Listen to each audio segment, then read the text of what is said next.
Hi there, welcome to Off the Cuff Reviews with me, Jules Brown. Thanks for joining me again. And today I'm going to be reviewing the sixth album by Grace Jones called Living My Life. Yes, believe it or not, this was her sixth album, released in November 1982. You got a lot of people probably forget that the first three Grace Jones albums were kind of disco-y albums released from about 1977, around that sort of time to 1979, by a reputed disco producer whose name escapes me. So by the time she gets around to doing Living My Life in 1982, it's her sixth album. This album is produced by Chris Blackwell and Alex Sadkin. It's the third album produced by these two guys. Chris Blackwell, of course, he was kind of like the I suppose he was more like the money man, wasn't he? He was like and the manager, the guy who owned the studio, Compass Point Studios in the Bahamas. Alex Sadkin perhaps was more hands-on, I would have thought. Blackwell, both of them worked with Bob Marley previously, of course, but also there are other engineers involved in this album too. The other one I'd like to mention is Stephen Stanley, because Stephen Stanley, I think, is important. The album is quite important too, for the similarities from this album to some of the music that Stephen Stanley's worked on before or around that same time, like the Tom Tom Club, for instance, using some of the same musicians. The same with Alex Sadkin, who worked a few months down the line. This album, Living My Life by Grace Jones, came out literally a few months, maybe 3 or 4 months before Speaking in Tongues by Talking Heads. And there were several people who worked on both albums, one of them being Alex Sadkin, and also Wally Badarou, who plays keyboards on both albums, and Stephen Stanley. I think Stephen Stanley may or may not have the involvement, may not be involved with Speaking in Tongues, but he certainly does with Tom Tom Club. So this album actually got to number 15 in the UK charts. So it was quite successful, and it was in the UK charts for quite a long time. I was only 13 years old when this album came out. I didn't actually buy it when it came out. I bought it probably when I was 15, in about 1984 or early 1985, I would have thought. That copy back there isn't my original copy either. I was one of those people who got rid of a lot of my original vinyl when CDs came out, and consequently, yes, that's right, I've rebought quite a lot. Anyway, onto the album. Obviously, it features Sly Dunbar and Robbie Shakespeare on drums and bass, respectively, as well. Starts off with My Jamaican Guy.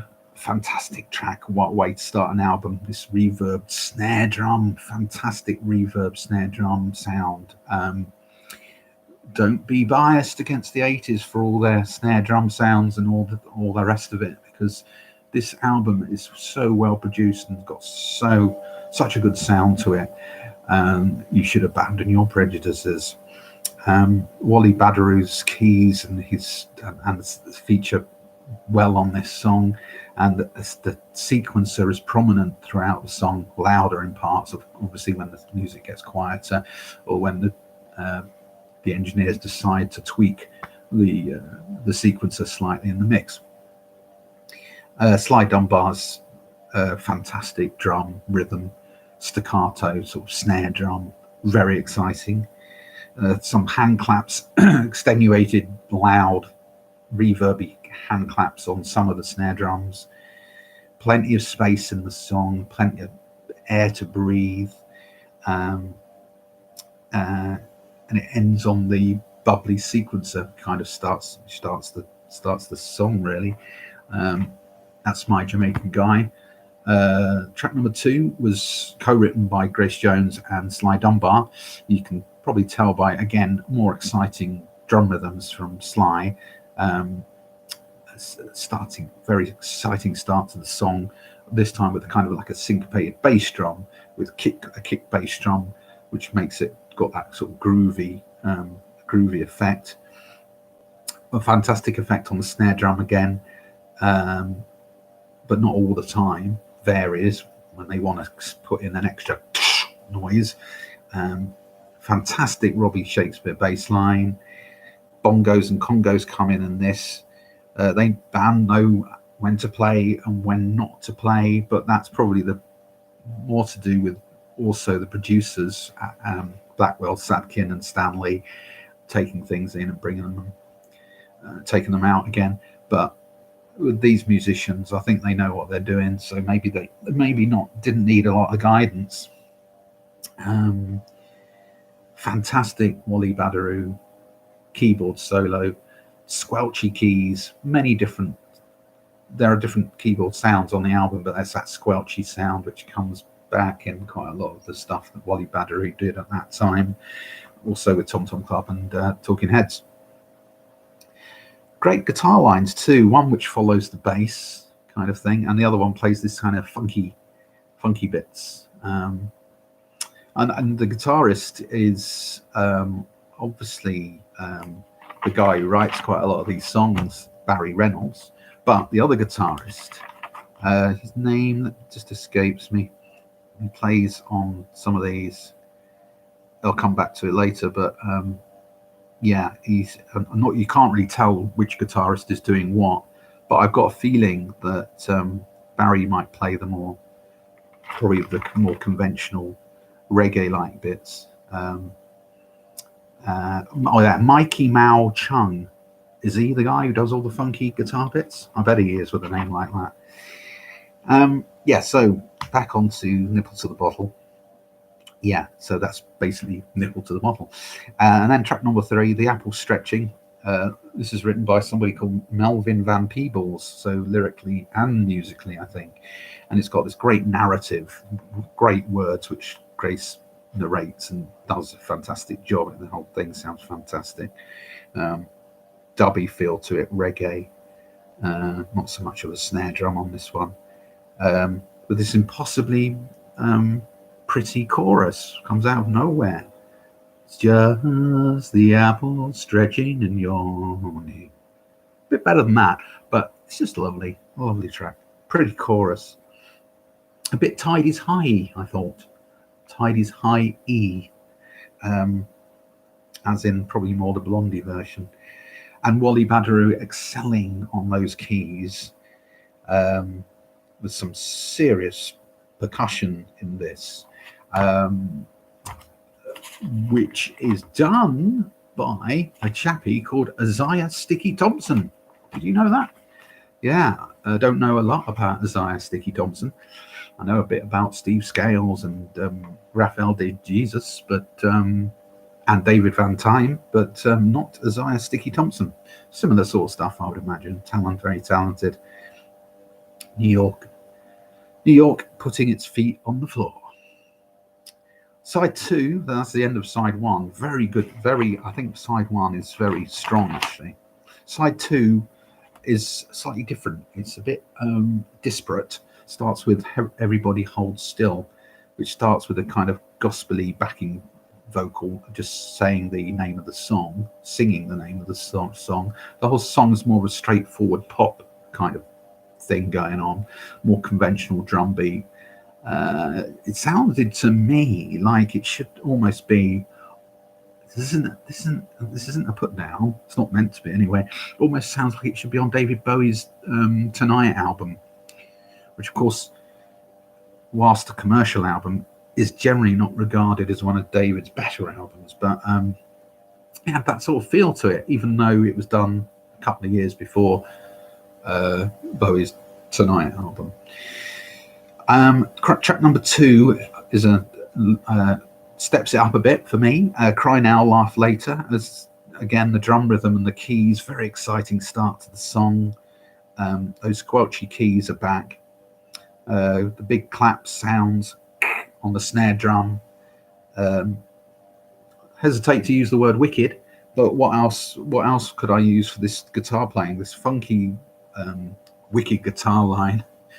not very comfortable saying the word wicked, but it is. And I get that. I guess that's Mikey Mao Chung. Yeah, see, I knew we'd return to him, playing those funky little guitar lines, I reckon. And then Sly Dunbar pulling his bass, really cool. Lots of Wally Badarou synth sounds going on, lots of space in the song again, really important. The catchy tune is Cry Now, Laugh Later as well. The third track I'm enjoying this one. The third track on side 2 of Living My Life by Grace Jones is Inspiration. This is kind of a dubby, slower number with a nice vocal by Grace. Good performance, I think, definitely by Grace Jones on this. Bass heavy number. Robbie Shakespeare excelling there. Structure changes slightly in the bridge. I don't know if it's a bridge, middle 8. It's not a chorus really, where there becomes more of a snare drum comes in on which is highlighted by those hand claps again, or an electronic hand clap. That's when I say hand claps, generally I think it's an kind of electronic hand clap. On Inspiration, as I say, quite a slow dubby number. Then we have track number 4, side 2, Unlimited Capacity for Love. This is a nice track. Starts with a sequencer, almost sounding a bit Giorgio Moroder and Donna Summer-esque. And then, that sort of thing going on. Quite song orientated, as in traditional song orientated, more of a conventional rhythm, given a bit more pep by this little funky guitar run, which carries on throughout the song.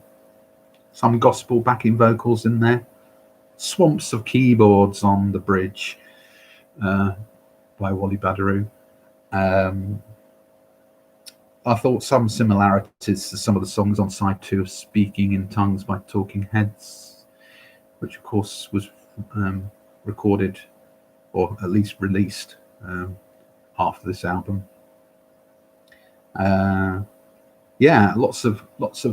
Lots of keys on that track by Mr. Badarou.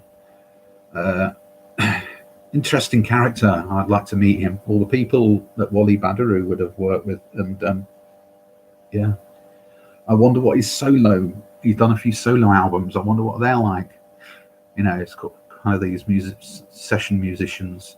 It might be sometimes go into it with slight, slight trepidation of whether you should venture to buy albums by session players, because you can go wrong, can't you? But might be interesting with Wally. And I believe that's the end of the album, isn't it? Yeah, there's no more. That's the end of the album. So, Living My Life by Grace Jones, released in November 1982. I'm going to give it, because it's, I'd like every song on the album really to be Cry Now, Laugh Later, Nipple to the Bottle, and My Jamaican Guy, perhaps with knuckle stretching, those sort of thing thrown in. But you can't have it all. But I'm going to give it, an 8 out of 10. Yeah, is that a bit harsh? Maybe 8 1/4 then. There you go. 8 1/4 out of 10. Living My Life by the lovely Grace Jones. Thank you for listening. I'm Jules Brown. You've been listening to Off the Cuff Reviews, or OTCR. If you'd like to subscribe to my channel, my YouTube channel, do so. Just hit the subscribe button if you're able to do that. Fantastic. Or pass a comment, or do what you like. And again, thanks again for listening. Really appreciate it. And hopefully I'll be speaking to you again soon about something maybe completely different. Who knows? Anyway, thank you. Thanks for listening. Signing out. Have a nice evening or afternoon.